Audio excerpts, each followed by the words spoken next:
அனைவருக்கும் வணக்கம். Welcome to TNPSC Ganesh YouTube channel. Friends, நம்ம ஜிகே கொஸ்டின்ஸ் குரூப் 4 குரூப் 2க்காக தினமும் 30 கேள்விகளாக பாட்டு வரோம். இன்று 26ஆம் நாள். இதில் ஒரு 30 கேள்விகள் என்னங்கிறத பார்த்துடலாம். கண்டிப்பாக இதெல்லாம் உங்கள் ஸ்டடீஸ்க்கு ரொம்ப யூஸ்ஃபுல்லாக இருக்குன்னு நம்புகிறோம். முதல் கேள்வி பாருங்கள். ஒரு ஆண்டில் நாட்டின் புவியியல் எல்லைக்குள் உற்பத்தி செய்யப்படும் மொத்த பணிகள் மற்றும் பண்டங்களின் பண மதிப்பின் பெயர் என்ன?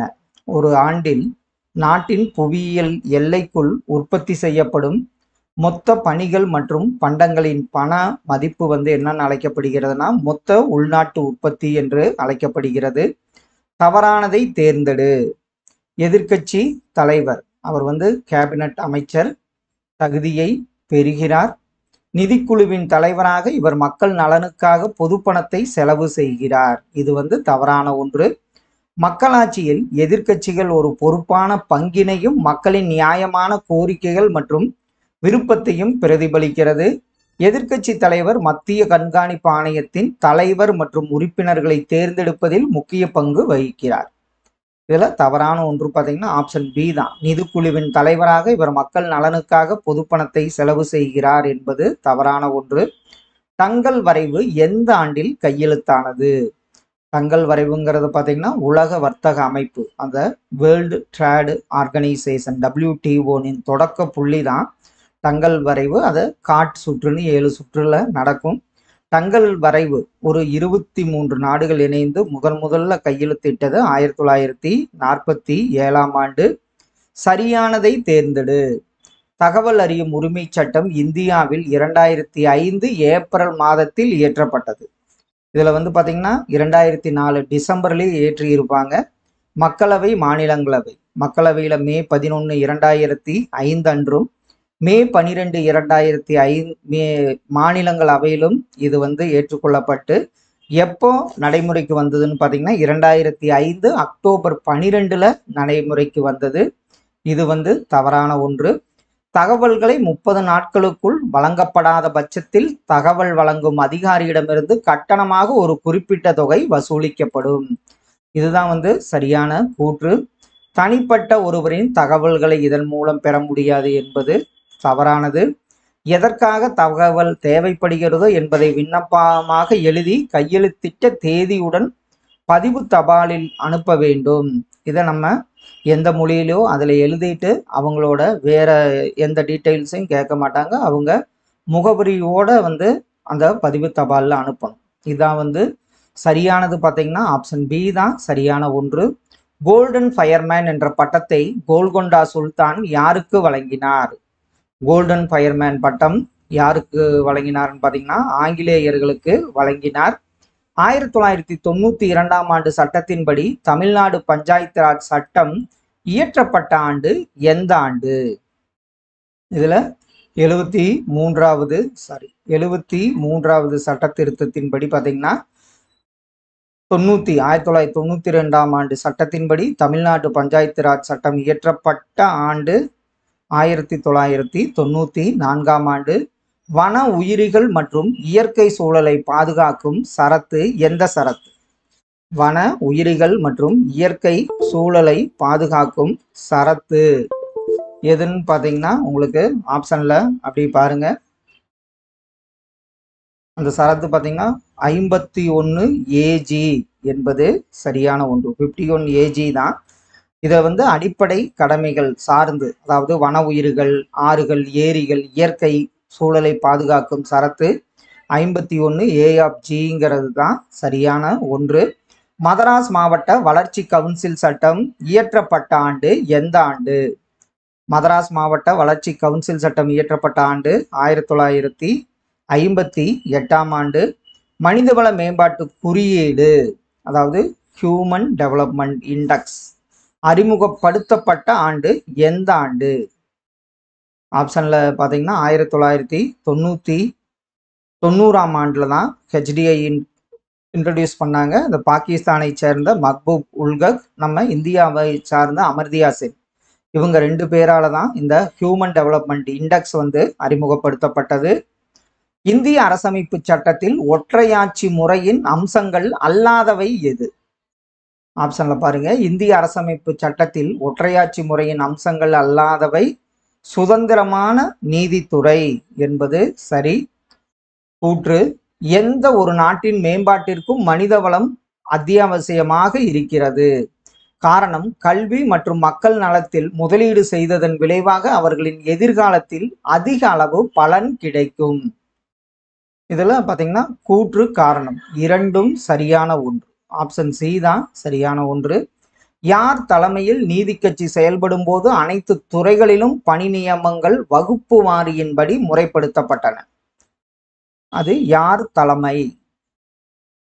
ஆப்ஷன்ல பாத்தீங்கன்னா ரா முத்தையா. இவர் தலைமையில் நீதி கட்சி செயல்படும் போதுதான் அனைத்து துறைகளிலும் பணி நியமனங்கள் வகுப்பு வாரியின்படி முறைப்படுத்தப்பட்டன. வேலைவாய்ப்பு அலுவலகத்தை அமைத்த இடைக்கால டெல்லி சுல்தானிய அரசர். இது ஒரு முக்கியமான கேள்வி. வேலைவாய்ப்பு அலுவலகத்தை அமைத்த டெல்லி சுல்தானியர் யாருன்னு பார்த்தீங்கன்னா டெல்லி சுல்தான் பெராஸ் ஷா துக்ளக் ஆவார். ஜோதிராவ் பூலே, சாவித்ராய் பூலே ஆகியோரால் ஒடுக்கப்பட்டோர் கல்விக்கான முயற்சி எங்கு மேற்கொள்ளப்பட்டது?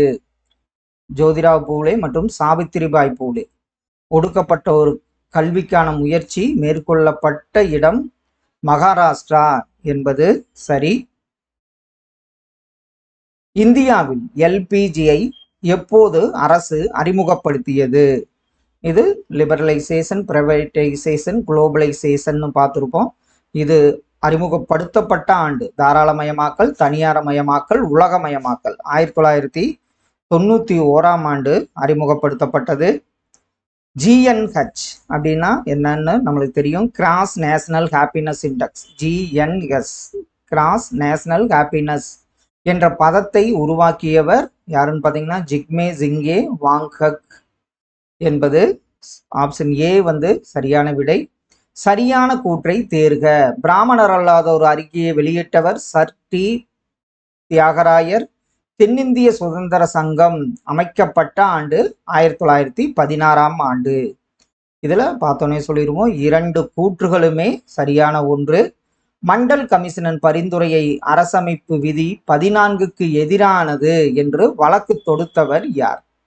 மண்டல் கமிஷனின் பரிந்துரை அரசமைப்பு விதி 14க்கு எதிரானது என்று வழக்கு தொடுத்தவர் இந்திரா சகானி அவர்கள்.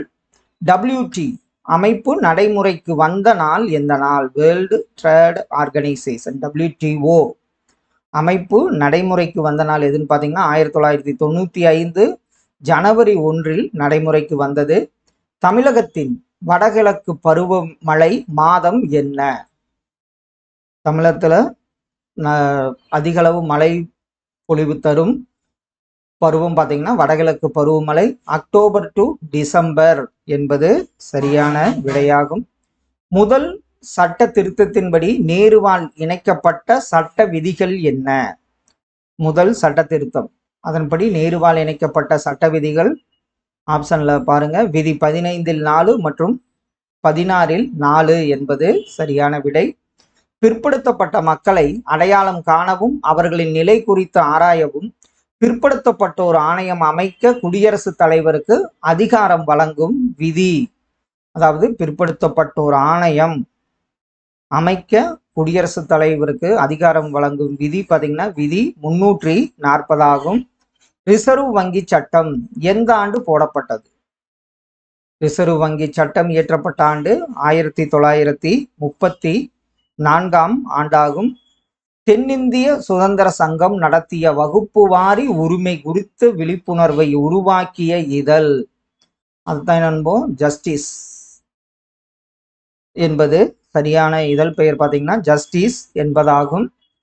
கேட் 2ஆம் சுற்று நடைபெற்ற இடம், இதுல 7ஆம் சுற்று உருகுவேல நடைபெற்றது. முதல் சுற்று அப்படின்னு பார்த்துருப்போம். கேட்டின் 2ஆம் சுற்று நடைபெற்ற இடம் ஜெனீவா என்பது சரியான விடை. காக்கா கலேல்கர் ஆணையம் பற்றிய கூற்றுகள், இதுதான் இந்தியாவில் முதலாவது பிற்படுத்தப்பட்ட ஒரு ஆணையம். உறுப்பினர்களின் எண்ணிக்கை 11. இக்குழு அறிக்கையை ஜவஹர்லால் நேருவிடம் சமர்ப்பித்தது. இதுல அனைத்து கூற்றுகளுமே சரியான ஒன்றாகும். மனிதனை மனிதனாக கருத முடியாமல் அவரது சாதியை மட்டுமே வைத்து எடை போட முயலும் சிந்தனை காட்டுமிராண்டித்தனமானது என்றவர் யார்? மனிதனை மனிதனாக கருத முடியாமல் அவரது சாதியை மட்டும் வைத்து எடை போட முயலும் சிந்தனை காட்டுமிராண்டித்தனமானது என்றவர் தந்தை பெரியார் ஆவார். இரண்டாவது பிற்படுத்தப்பட்டோர் ஆணையம் தலைமை யாருன்னு பார்த்தீங்கன்னா பிந்தேஸ்வரி பிரசாத் மண்டல். செயலர் எஸ் கில். அமைக்கப்பட்ட ஆண்டு 1979ஆம் ஆண்டு. அது காக்கா கலேல்கர் ஆணையம் முதலாவது ஆணையம். பிபி மண்டலால் இரண்டாவது ஆணையம் அவர் தலைமையில் அமைக்கப்பட்டது. இதுலையும் பார்த்தீங்கன்னா 3 கூற்றுகளுமே சரியான ஒன்று. பிற்படுத்தப்பட்டோருக்கான மேம்பாட்டிற்கான இந்தியாவின் முதல் ஆணையம் கலேல்கர் தலைமையில் முதல் ஆணையம் அமைக்கப்பட்ட ஆண்டு பார்த்தீங்கன்னா 1953ஆம் ஆண்டு. கூற்று பிராமணர் அல்லாதோர் ஆங்கிலேயர் காலத்தில் அரசு பதவிகளில் பணியமர்த்தப்பட்டனர். காரணம் 1921ஆம் ஆண்டு வகுப்புவாரி பிரதிநிதித்துவ சட்டம். இதுல பார்த்தீங்கன்னா கூற்றும் காரணமும் சரி. கூற்றுக்கான சரியான விளக்கம் ஆப்ஷன் ஏ சரியான விடையாகும். ஃப்ரெண்ட்ஸ், இன்று ஒரு 30 கேள்விகள் பார்த்தோம். கண்டிப்பாக இதெல்லாம் உங்கள் ஸ்டடீஸ்க்கு ரொம்ப யூஸ்ஃபுல்லாக இருக்கும்னு நம்புகிறோம். Thank you all.